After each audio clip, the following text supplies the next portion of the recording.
நாராயண கவச்சம். இது பாகவத புராணத்தில் 6ஆம் ஸ்கந்தம் 8ஆம் அத்தியாயத்தில் விஸ்வரூபன் என்ற தேவகுரு இந்திரனுக்கு உபதேசித்த ஸ்தோத்திரம். சுமார் 23 ஸ்லோகங்கள் கொண்டது.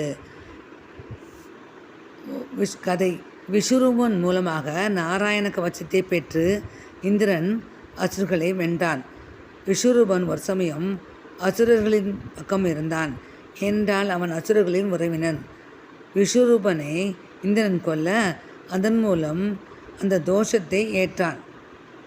இதுக்கு முன்னதாக இந்திரனுக்கு குருவாக பிரகஸ்பதி இருந்தாள். ஒருமுறை பிரகஸ்பதி தன் சபைக்கு வரும்பொழுது இந்திரன் அவரை அவமானப்படுத்தினான். அந்த அவமானம் தாங்காமல் பிரகஸ்பதி தன் கண்ணுக்கு தென்படாமல் விளைந்து கொண்டான். சிறிது நேரம் கழித்து இந்திரன் அதன் உணர்ந்து கொண்டு தன் பிரகஸ்பதியை தேட பிரகஸ்பதி அவன் கண்ணுக்கு தென்படவில்லை. அதன் பிறகு சில நாள் கழித்து விஸ்வரூபனை தேவகுருவாக ஏற்றுக்கொண்டான். விஸ்வரூபனை இந்திரன் கொல்ல அவன் தந்தை ஸ்வஷ்ட்ரா எப்படி என் மகனை கொல்லலாம் என்று கேட்க, பின் விருத்ராசுரன் என்ற அசுரனை உண்டாக்கி இந்திரனிடம் சண்டையிடச் செய்தான். அப்பொழுது இந்திரன் ததீஜி என்ற ரிஷி மூலம் அவன் முதுகில் எலும்பை கடந்து வஜ்ராயுதத்தை உண்டாக்கி அந்த வஜ்ராயுதத்தால் விருத்ராசுரனை இந்திரன் கொண்டான். இப்பொழுது நாம் நாராயண கவச்சத்துக்கு வருவோம். இது எந்த காலத்திலும் எந்த நேரத்திலும் நம்மை கவச்சம் போல் காக்கக்கூடியது. இது விஸ்வரூபன் என்ற தேவகுரு இந்திரனுக்கு அளித்த கவச்சம். அதில் முதல் ஸ்லோகத்தில் ஹரி என்ற பகவான் 8 கைகளுடனும் 8 ஆயுதத்துடனும் நம்மை காக்கட்டும் என்கிறது. அந்த ஆயுதங்களான சங்கு, சக்கரம், கேடயம், வாள், கதை, அம்பு, வில், பாசக்கயிறு. 2வது ஸ்லோகத்தில் ஜலத்தில் மத்ஸ்ய மூர்த்தியை நம்ம காக்கட்டும், நிலத்தில் வாமனமூர்த்தியும் வானத்தில் திருவிக்கிரமூர்த்தியை நம்மை காப்பார் என்கிறது. 3வது ஸ்லோகத்தில் சங்கடங்கள் ஏற்பட்டாலோ காட்டு வழியில் செல்லும் போதும் யுத்தம் புரியக்கூடிய சூழ்நிலையிலும் அட்டகாச சிரிப்புடன் நரசிம்மமூர்த்தி நம்மை காப்பார் என்கிறது. 4 என்பதுக்கு நரசிம்மருக்கு இல்லவே இல்லை. 4வது ஸ்லோகத்தில் நாம் பாதைகளில் செல்லும் போதும் யக்ஞவராக மூர்த்தி காக்கட்டும், மலை உச்சியில் பரசுராமரும் யாத்திரைகளில் ஸ்ரீராமரும் காப்பார் என்கிறது. 5வதாக அந்த ஸ்லோகத்தில் கவனக்குறைவு வரும்போது ஸ்ரீ நாராயண ரிஷி நம்மை காப்பார், கர்ப்பத்தில் நர ரிஷி நம்மை காப்பார் என்கிறது. பெருமாளே நரனாகவும் நாராயணனாகவும் பத்ரிநாத் என்ற ஸ்தலத்தில் அவதரித்துள்ளார். இது இந்த 5வது ஸ்லோகத்தில் 3வது பாயிண்டாக பக்தியோகம் செய்யும்போது தடை ஏற்பட்டால் தத்தாத்ரேயர் நம்மை காக்கட்டும். 4வதாக நம்முடைய பாவங்களில் இருந்து கபில வாசுதேவரும் நம்மை காக்கட்டும் என்கிறது. 6வது ஸ்லோகத்தில் சனத்குமாரர்கள் காமத்தில் அதாவது தப்பான ஆட்சிகள் இருந்து நம்மை காக்கட்டும் என்கிறது. நாம் வழியில் நடந்து கொண்டிருக்கும் போது பகவான் சன்னியில் கடந்து செல்லும் போதும் அதை தவிர்த்தால் அந்த தோஷத்தில் இருந்து ஐகிர்வர் நம்மை காக்கட்டும் என்கிறது.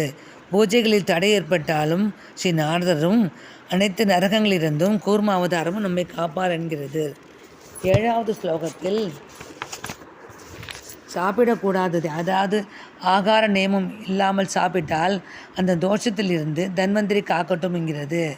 அதில் 7வது ஸ்லோகத்தில் 2வது விஷயமாக இரட்டைகளான இன்பம் துன்பம் மானம் அவமானம் குளிர் வெயில் இருந்து ரிஷபதேவர் அதாவது ஜடபரதர் நம்மை காப்பார் என்கிறது. துஷ்டர்கள் நம்மை கஷ்டப்படுத்தும் போதும் பலராமர் காப்பார். யக்னம் என்ற திருநாமத்தை உடைய பெருமாள் உலகத்தான் நம்மீது அழிச்சொல் அவமானம் இப்படி ஏற்படுத்தும் பொழுது நம்மை காப்பார் என்கிறது. பாம்புகள் இருந்து ஆதிசேஷன் காக்கட்டும் என்கிறது. 8வது ஸ்லோகத்தில் அறியாமை என்ற தோஷத்தை வேதவியாசர் காப்பார். புத்த அவதாரத்தில் உள்ள அந்தர்யாமியாக உள்ள பெருமாள் நம் மதத்தில் உள்ள குழப்பத்தை உண்டாக்கும் மனிதர்களிலிருந்து நம்மை காக்கிறார். கலி தோஷத்தில் இருந்து கலி பகவான் நம்மை காக்கிறார் என்கிறது. 9வது ஸ்லோகத்தில் எந்தெந்த காலத்தில் எந்தெந்த நேரத்தில் எந்தெந்த பெருமாள் என்று கூறப்படுகிறது. காலை நேரத்தில் கேசவனும் முதல் 6 நாழிகைக்குள் கோவிந்தனும் அடுத்த 6 நாழிகையில் நாராயணனும் உச்சி காலத்தில் விஷ்ணுவும் காக்கிறார் என்கிறது. 10வது ஸ்லோகத்தில் பிற்பகலில் மதுசூதனனும் மாலையில் மாதவனும் பிரதோஷ காலத்தில் ரிஷிகேஷனும் நள்ளிரவில் பத்மநாபனும் காக்கிறார் என்கிறது. 11வது ஸ்லோகத்தில் பின்னிரவில் ஸ்ரீவத்ச தாமன் என்ற பெருமாளும் பிரத்யூஷன் பிரம்ம காலத்தில் பிரத்யூஷனும் காலை சந்தியில் தாமோதரனும் விடியற்காலையில் காலமூர்த்தியான பகவான் நம்மை காக்கிறார் என்கிறது. 12வது ஸ்லோகத்தில் திவ்ய ஆயுதங்களால் நம்முடைய எதிர்களை காக்கிறார் என்கிறது. 13வது ஸ்லோகத்தில் கௌமோதகி என்ற கதையின் மூலம் எதிரிகளை பொடிப்பொடியாக செய்கிறார் பெருமாள் என்கிறது. 14வது ஸ்லோகத்தில் பாந்தசண்டி என்ற சங்கம் மூலம் பிசாசுகள், ராட்சசர்கள், கந்திருஷ்டி போடுபவர்கள் ஆகியோரை பெருமாள் காக்கிறார் என்கிறது. 15வதில் நந்தகம், வாள், கேடயவற்றின் மூலம் விரோதிகளை இருந்து நம்மை காக்கிறது. 16வது ஸ்லோகத்தில் பயம் என்பதே இல்லை, நவகிரகங்களை பார்த்தும் மனிதர்களை பார்த்தும் ஒருவன கடிக்கன என்றவற்றை பார்த்தும் பூதங்கள் பிசாசுகளை பார்த்தும் நாம் பயப்பட வேண்டியதே இல்லை என்கிறது. 17வது ஸ்லோகத்தில் திருநாமங்கள், ரூபங்கள், அஸ்திரங்கள் நம் துணையாக இருக்கிறது. நம்மை நன்மை பெறுவதற்கு நம்மை காக்கிறது. நம்மை பல விதங்களிலிருந்து நம்மை காக்கின்றன. 18வது ஸ்லோகத்திலிருந்து 23வது ஸ்லோகங்கள் வரை அந்த அவருடைய தொண்டர்களான கருடன் இந்த மற்ற தொண்டர்கள் நம்மை காக்கிறார்கள் என்கிறது. பலஸ்ருதி நமக்கு பாவங்கள் என்பதே இல்லை. கிரகங்கள் மூலம் வியாதிகளின் மூலம் பெருமாள் நம்மை காக்கிறார். இவ்வாறு இந்த நாராயண கவச்சன்மங்கள் கவச்சம் போல் நம்மை எல்லா விதங்களிலும் எல்லா காலங்களிலும் எல்லா நேரங்களிலும் காக்கிறது. ஓம் நமோ நாராயணாய நமக.